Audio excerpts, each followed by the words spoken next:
let's rewind the clock a little bit. Pokémon Ruby and Sapphire had just released and lacked no way to connect to any of the Generation 1 or 2 games. This created a problem where it was impossible to catch them all with Ruby and Sapphire, and thus additional games for Generation 3 were deemed necessary. Game Freak themselves would begin work on Fire Red and Leaf Green, updated remakes of the original Red and Blue, as well as Pokémon Emerald. However, the Pokémon Company decided to also share that Generation 3 love with Nintendo's home console of the time, the GameCube. In 2002, a new studio comprised of Dragon Quest alumni was formed called Genius Sonority. This studio was tasked with one simple goal: be the primary developer of Pokémon games for home consoles, and their first game would be a fully fledged Pokémon RPG for the GameCube. The only problem was that none of the developers had ever played a Pokémon game before. It was clear that this game wasn't going to follow these standard series conventions, and would be more of its own thing, with the devs taking influence from Final Fantasy VII and Persona 2 of all games. In November of 2003 in Japan and March of 2004 in America, Pokémon Colosseum would land on the Indigo lunchbox, and was a radical departure from the GBA games. There were no gyms to battle, no Pokemon League to conquer, shit, there weren't even any wild Pokemon, and everything was done in double battles. The game would be received favorably, with the game's darker tone and atmosphere being cited as somewhat of a breath of fresh air for the series. Nowadays, Colosseum and its sequel are stuck in this weird limbo space between main series and spin-off. In fact, when I was planning out how I was going to tackle the Pokemon series, I was initially going to hold off on these two games until I finished the mainline games. What ultimately made me reconsider that was the reveal that GameCube games would be coming to the Switch too, and it was showing off that one of the planned games was Colosseum's sequel, XD Gale of Darkness. With these games coming to the Switch 2 online, I think you guys should have some kind of informed opinion before sinking your teeth into them. These are 20+ hour RPGs after all. So let's hop right into it and talk about why I think Pokémon Colosseum is the most painful Pokémon game you've never played. We begin our story out in the desert wastes of the far-off Ore region, when a sudden explosion at this facility alerts all of the people inside. It's here we see our protagonist approach this arm machine thingy, and give what I can only describe as the goofiest smile I've ever seen in a Pokemon game.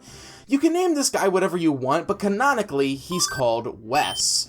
He steals the machine and leaves the facility on this dope-ass vehicle of his, alongside an Espeon and Umbreon, as he then detonates more explosives in the facility. We pull up on this run-down building in the middle of nowhere, and it's here that we gain control of Wes. Obviously, we're on the GameCube now, so that means we have full 360 analog movement, not that it really matters much though. We encounter these two guys, one of which has a hairdo that just straight up looks like Jolene Cujo. I can't be the only one who sees that, right? Anyway, upon entering the building, we catch a news report and a sudden change in aspect ratio, where we learn that there was an explosion at Team Snag'em's hideout. It's pretty clear that that was our handiwork, and fortunately, a lot of the people here seem fine with it since Snag'em are a gang of Pokemon abductors.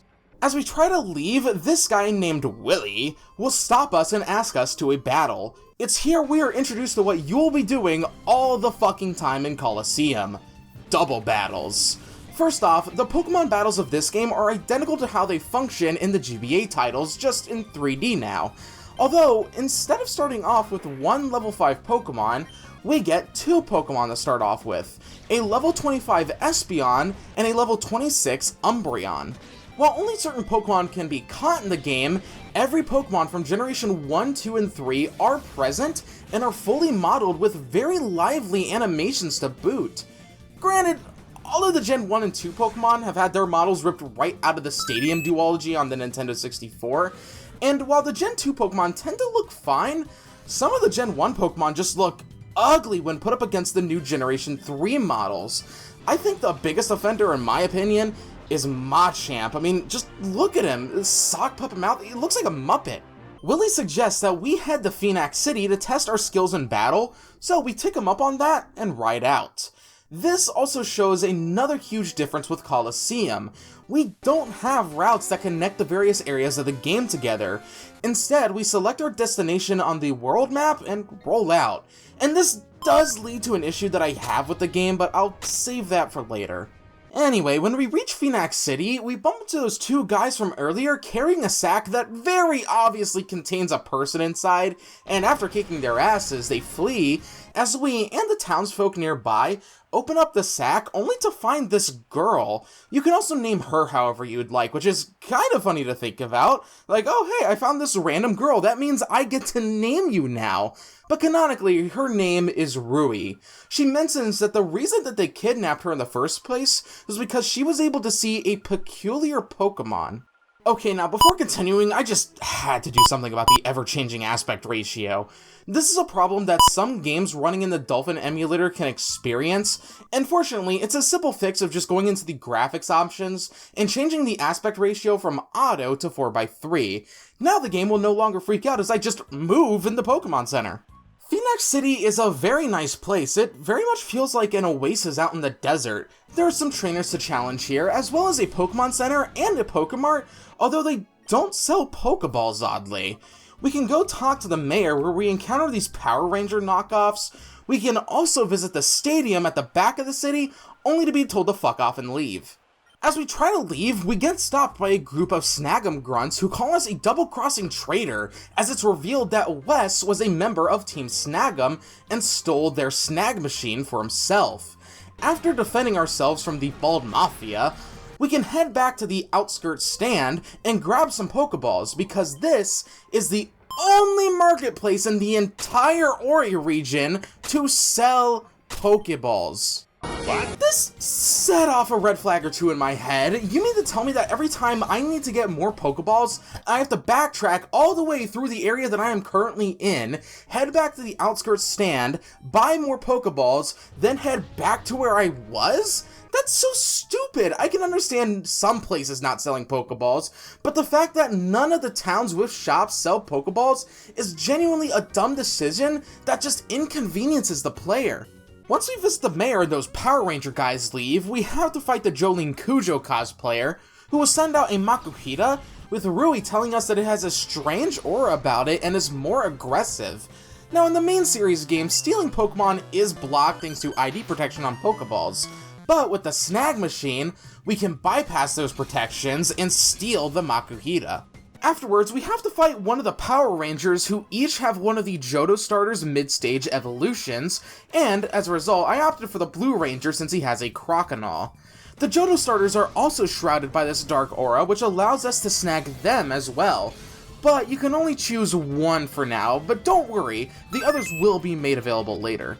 We leave Phoenix City and make a quick stop at this construction site for literally no reason, before arriving in Pyrite Town, this run-down podunk place full of criminals.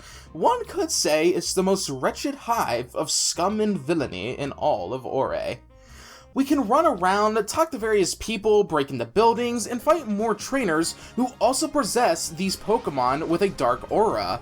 I think it's finally time that we actually discuss what that is.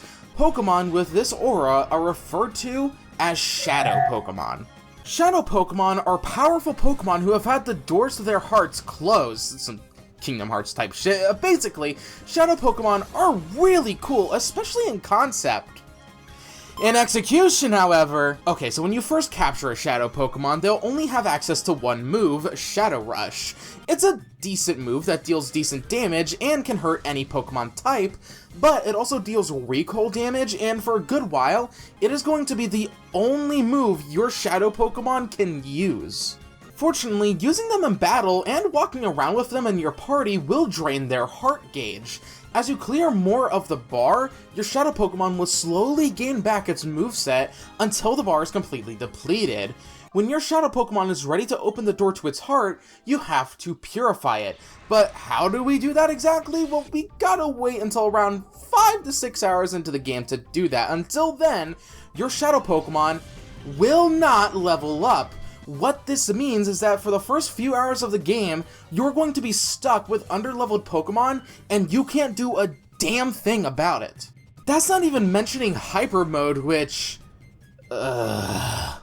Randomly, a Shadow Pokemon can enter Hyper Mode. This makes critical hits more likely, but comes at the cost of making your Pokemon no longer obey you. Now, I wouldn't have that big of an issue with this if it wasn't for the fact that when a Pokemon enters Hyper Mode, it consumes their turn, just flat out wasting it. That's not even mentioning that they won't take items from you while in Hyper Mode. You can at least use the new call option to get them out of Hyper Mode, but every time I saw that text box pop up on screen, I would audibly sigh. Anyway, after battling a bunch of trainers and getting a few more Shadow Pokemon along the way, we can try and enter the Pyrite Coliseum, only to be told to fuck off and to talk to Callie by the town entrance. We of course battle him and snag his Shadow Furret in the process. Afterwards, Callie tells us that he got his Shadow Pokemon from someone named Mirror B for winning the Coliseum. Then, we get a cutscene of Mirror B, who, goddamn, in his hideout, talking to the edgiest character ever made for a Pokemon game, Nazcaur. Together, they discuss their plans for Shadow Pokemon before Mirror B grooves his way out of there. So we have our next objective, but before we can take on the Coliseum, this guy named Silva tells off his friend Ducking before then stealing a gear from the power machine and hiding it at the construction site. So after a short detour and restoring the power machine, we can finally enter the Coliseum. We have 4 battles back to back that we need to do before we can win the Coliseum, and after we do it, we are approached by an odd individual who has us follow him into this shady building, where we are immediately recognized and now have to fight our way through Mirror B's hideout. After a lot of trainer battles, we reach the top only to not find Mirror B, and instead find 2 of his peons, who have Silva hostage. After beating both of them and making sure that Silva isn't, dead, Mirror B contacts us through the TV and tells us to try and find him. Fortunately for us, the top of the hideout leads into the Pyrite Cave, and somewhere inside is where Mirror B is hiding. As you might expect, Pyrite Cave is just full of trainers itching for more double battles. There are some more Shadow Pokemon you can find inside, as well as some items to pick up, but after like an hour, we find our way to Mirror B. Damn, his battle music goes kinda hard.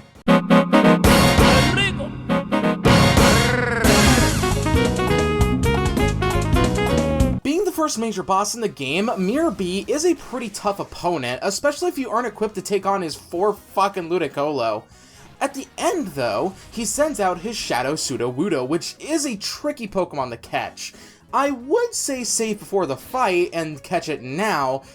Wait a minute, where's the save option? Oh, how silly of me, I forgot to mention that you can't save anywhere at any time now.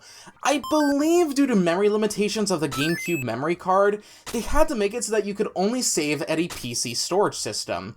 While we're here, I'll also mention that the new box interface from Ruby and Sapphire was carried over into this game. However, you only have 3 boxes to store Pokemon for a total of 90.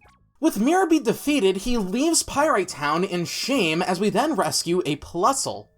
Oh right, I forgot to mention that Duckin's Plusle was kidnapped by Mirror B and he was too much of a pushy bitch to get it back himself. The only reason I didn't really think to mention it before was, well... shit. It's not like it really matters. He gives us his Plusle, who, without a Minun, is pretty useless. Before we leave, though, Ducking registers us in his PDA. Yeah, PDA. This is just so characters can pester you throughout the story with objectives, as well as viewing the list of Shadow Pokemon. We end up hearing that the Elder of Agate Village might know something about purifying Shadow Pokemon, so we make our way out to the only greenery you will see in this whole fucking game. Agate is a very nice town. It and Phoenix City are also oddly the only 2 places with a Pokemon Center. There are some trainers to fight, Shadow Pokemon to catch, the usual for this game. So as it turns out, the village elder is Ruri's grandfather, and after dealing with some Team Cypher goons down at the village shrine, we gain access to the Relic Stone, and together with the mystical powers of Celebi, they act as the key to opening a Pokemon's heart. We eventually get this small tablet, but before we can do anything else, we get a message from Ducking about trouble at Mount Battle. Mount Battle is this game's take on the battle tower from previous titles, hosting a series of trainers to challenge, but for now, Team Cypher are invading the facility and we gotta fight our way through 9 trainers in order to reach Cypher admin Dakin. He is a powerful trainer with a lot of powerful Pokemon, like a Metang, Golem, and a Shadow Entei. The Entei is incredibly hard to catch thanks to how powerful Entei is at this point in the game. Fortunately, all Shadow Pokemon can be retried later on in the game if you fail to catch them initially, and I'd suggest holding off on Entei for now unless you feel like you're really able to hold your ground against it. With Dakin defeated, he and Team Cypher retreat, with Vander, one of the people at Mount Battle, handing us the Time Flute. This is a fantastic item, as it allows us to summon Celebi itself and have any Shadow Pokemon instantly purified, regardless of their heart gauge. The catch is that it's a one-time use item, so use it sparingly. So with that, we return to Agate Village and purify our first Shadow Pokemon.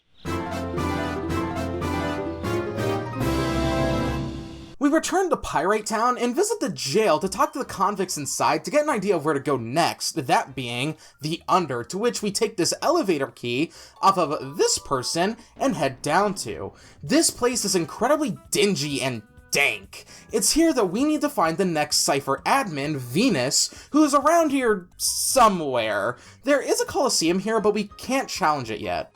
What we need to do is get this power-up part and deliver it to Net on the left side of town. Soon after, we find Silva getting captured, with us dealing with the Cypher Grunts the only way that we know how, by battling them and stealing their Shadow Pokemon.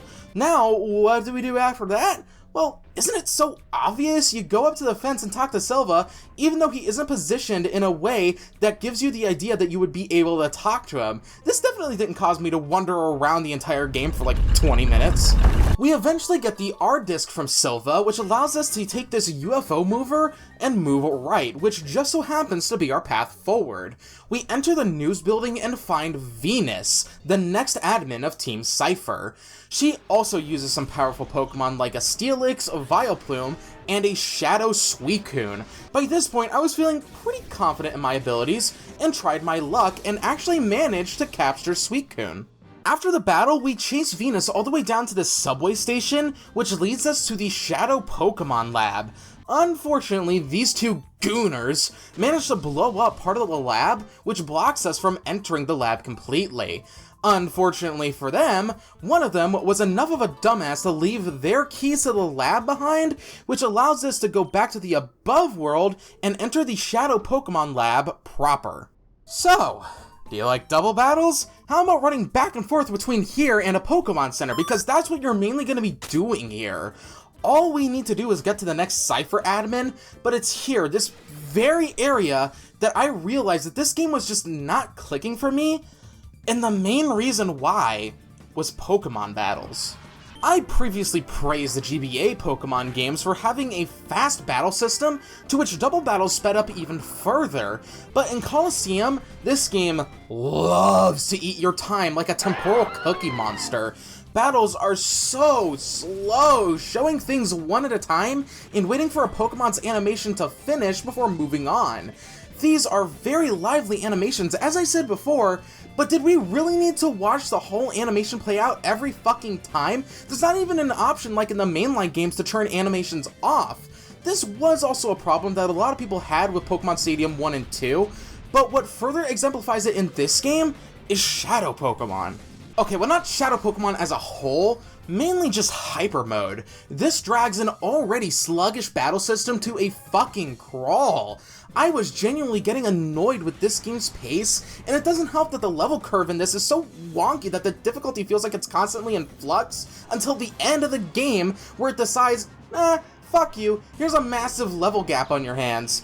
I wouldn't have a problem with that necessarily though, if it wasn't for the fact that this battle system and this game end up as such a fucking bore. You look up meandering in the dictionary, and it's Mega Man X7, but if you peel that back, it's really Pokemon Coliseum. What doesn't help is that this game is just purely double battles. Double battle this, double battle that. No side content, no minigames to play, no contests, no catching minigames. Nothing else other than double battles. It leaves this game feeling so monotonous, so meandering, so painful. Okay, at the end of the Shadow Pokemon Lab is our final Team Cypher admin, Ian, who sports some good Pokemon like a Golbat, an Altaria, and of course, Shadow Raikou. By this point, you should be more than equipped to catch this legendary, and once we do, Cypher clears out of the lab completely. After speaking with Net and the Under, we hear that a place called Realgam Tower has been completed and is occupied by Team Cypher. If we return to that construction site from earlier, we see that it is now this brand new, shiny facility, which is the new home of Team Cypher, and this place is crawling with Cypher peons. We need colored keys in order to progress, which requires us to rematch all of the Cypher admins, Mirror B, Venus, Dakin, and Ian. This also allows you another opportunity to catch their Shadow legendaries if you failed them earlier. This eventually culminates in a match against the head of Team Snag'em, our former boss, Gonzap. He challenges us to a battle, which can be hard. Unfortunately, Espeon is a menace to society. He has a Shadow Skarmory, so catch that now, because if not, then you gotta wait until post-game to get the second chance at it.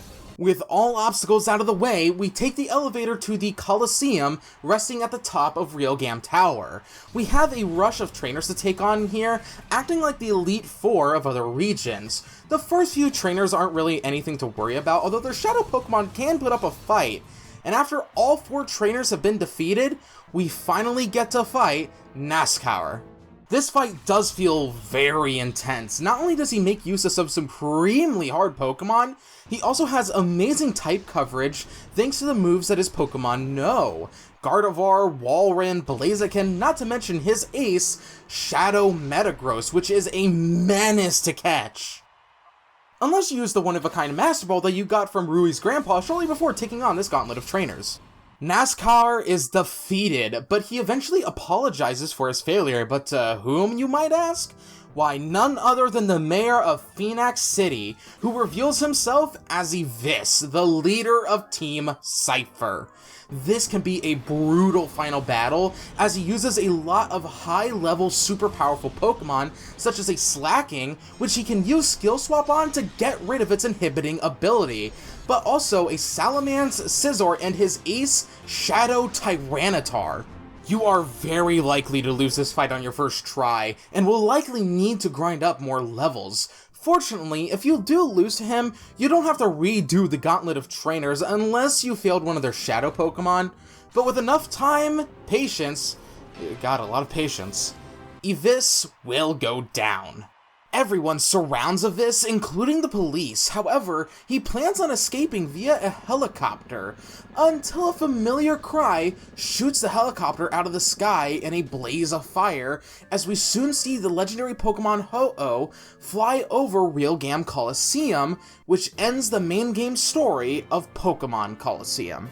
Of course, that doesn't mean that we're actually done, as we unlock the ability to head to the Snag'em hideout, which allows us to catch some remaining Shadow Pokemon, including a Smeargle from Snag'em peon Biden. Joe Biden. We can even get the other 2 Johto starters and head down to the Deep Coliseum, which grants us yet another opportunity to get the legendary beast if you had failed the previous 2 times, but also face the Deep King Agnol and his Shadow Shuckle.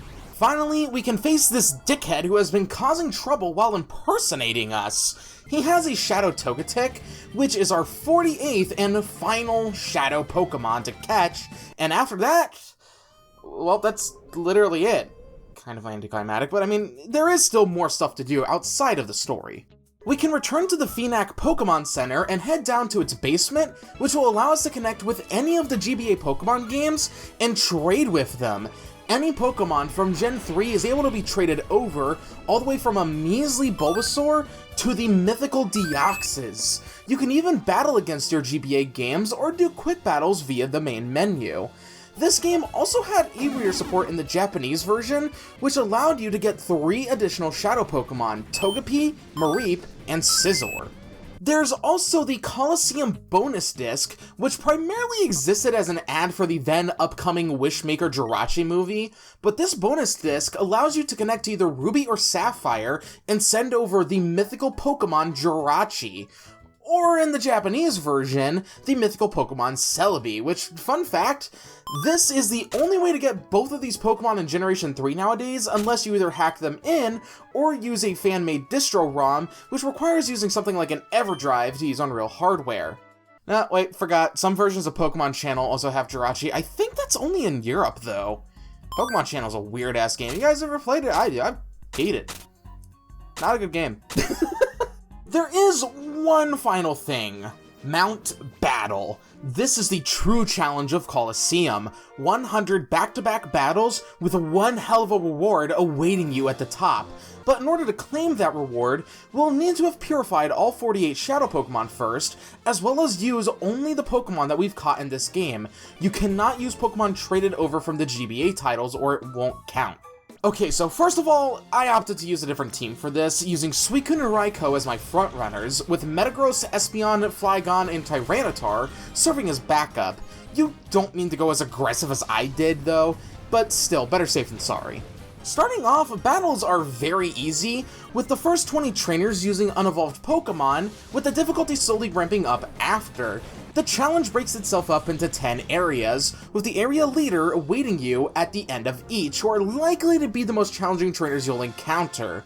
Fortunately, you and your opponent only use 4 of your Pokemon per battle, which means battles aren't going to take an eternity. Now, when you start your challenge, you get 5 continues to use in the event that you lose a battle. That may not sound like a lot, but here's the kicker. If you clear a battle without a single Pokemon of yours fainting, then you earn an extra continue, and these rack up pretty quickly. Hell, I didn't have a single Pokemon faint until battle 45, so as you can imagine, I got well over 70 continues by the end. Something I greatly appreciate about this mode is the gradual ramp up in difficulty. I only struggled with grass Pokemon at the start, and that's on me for not having a solid counter to deal with them. But gradually, you'll have to engage more with the battles, think more, and honestly, it's really enjoyable. Even the few times that they throw a legendary Pokemon like Latias or any other Regis or hell, fucking Groudon into the mix, it never felt like it was too much to handle. At the end of each area, you're rewarded with Poke Coupons, which you can spend at the front desk of Mount Battle. You can use these to get some killer TMs, awesome held items, or rare berries which can only be obtained in Coliseum. For clearing Mount Battle with your story Pokemon and having purified all Shadow Pokemon, the legendary Pokemon Ho-Oh shows itself to us and wishes to join our team. This serves as the penultimate reward for clearing Mount Battle. That and your team are awarded a ribbon for doing so if you do this in story mode. And with that, I think we can finally end our first journey through the Ore region. Pokemon Coliseum is very clearly a first attempt by Genius Sonority. I won't fault them for the battle system being slow, since I believe that's a result of them carrying it over from the Stadium titles. But Shadow Pokemon needed a lot of reworking, and the difficulty curve is so unbalanced that it leads to some fights feeling easier than others that came before it. That, and not to mention the lack of stuff to do outside of battles, just makes everything feel so monotonous. Now, with that being said, there are some things I do like about Coliseum. Despite how long it takes, Mount Battle was pretty fun and it never felt overly punishing.